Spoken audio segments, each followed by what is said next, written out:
Hi, today I'm going to be talking about Chopin's second prelude in A minor. Now, as Halloween is tomorrow, I have decided that this prelude is adequate for the occasion because of its harmonic complexity, its dissonance, and overall just its mood. It's very unsettling, I'd say. Now, this prelude, although it is in A minor, the first hint of A minor doesn't come until much into the piece, because the piece actually starts in E minor, with an E minor key.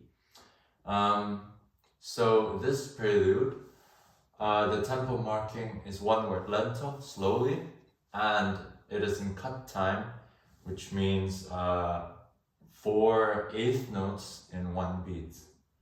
Now, in the beginning, there's this accompaniment figure in the left hand.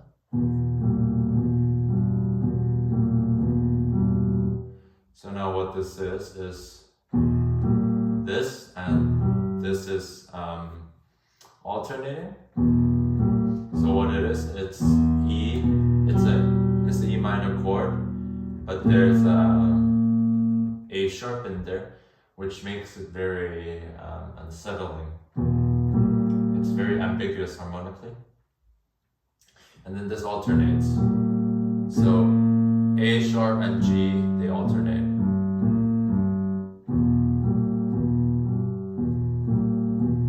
Also because it's a tritone, and a tritone is the devil's interval. Now, in the middle voice, because of this alternation that's happening, that's the middle voice, which very much resembles the Dies Irae, which is a medieval funeral chant. So this, and so it's Dies Irae. So overall, it creates this sense of and it's in the low register, so it kind of sparks the idea of death. Now,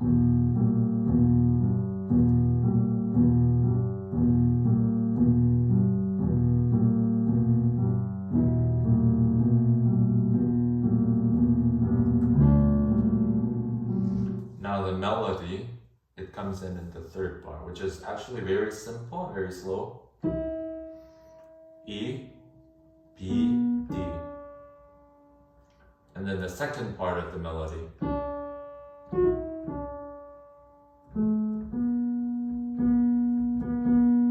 So this dotted figure. And then faster dotted rhythm. Yes. And overall,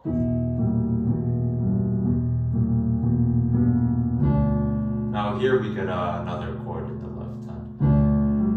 It's G major.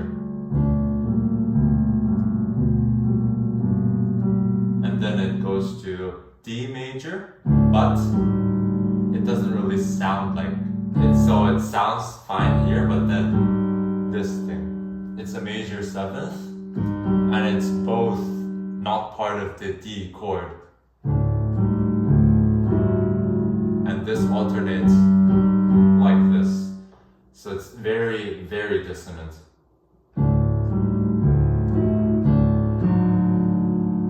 And then after this monstrosity comes this, a minor 7. So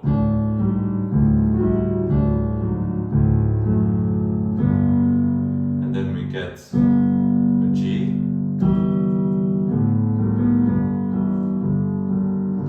And then this is kind of more light. It's slightly higher register. Major. But then suddenly it turns to B minor.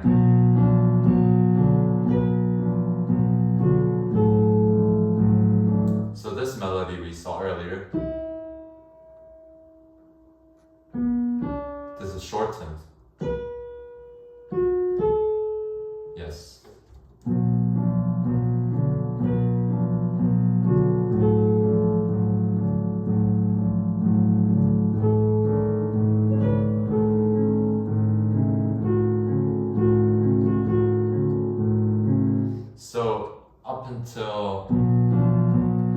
from here to here. The harmony itself, it is all just raised the fifth, because at the beginning, so at the beginning it was, and then here it's, so it's the same relationship between chords, but then a change. In measure 11 comes this tritone and a major 7. So far, this is the most dissonant thing we have ever encountered in this piece so far.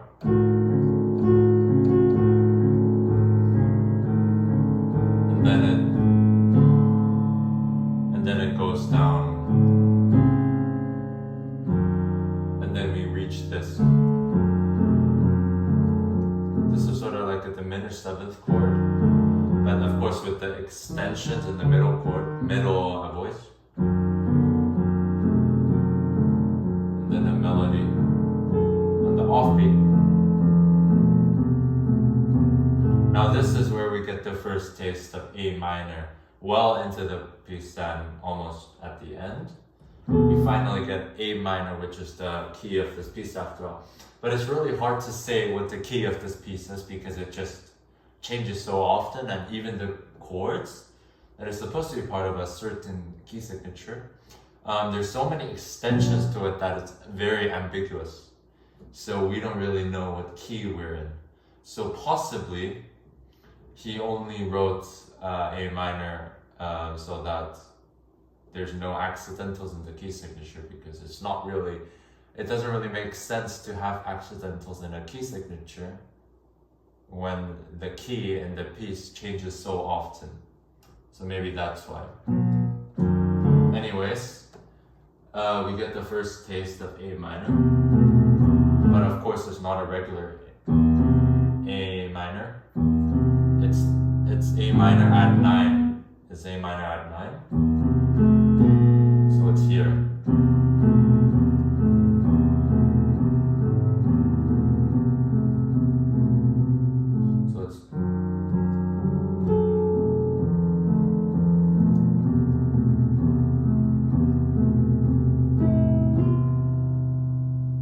So this part is very dissonant, because if we see it this way, these are all the notes in that measure. So it's very dissonant. But even when it's separated, it's very dissonant. And then we get this sort of solo melody in the right hand alone.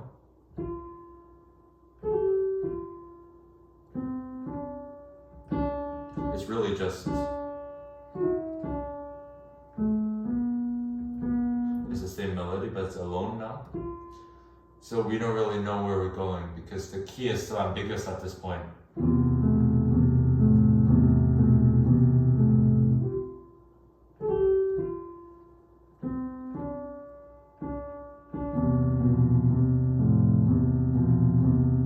So it's again A minor, but there's a tritone here.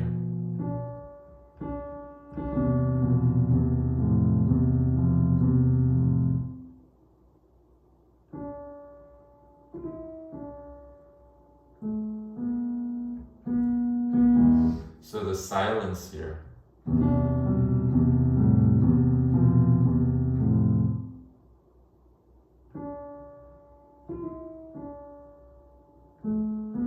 It's very ambiguous. We don't know where we're going. Then we get the first regular chord of the entire prelude. First cadence, first real cadence.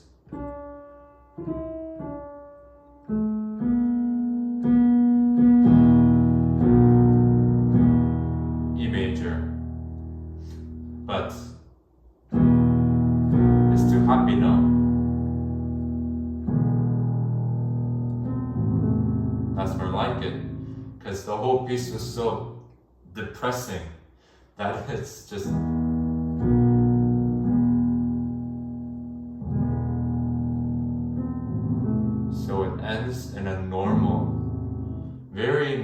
cadence to A minor, when the entire rest of the piece was so harmonically ambiguous. But of course, you have to end somewhere or another, so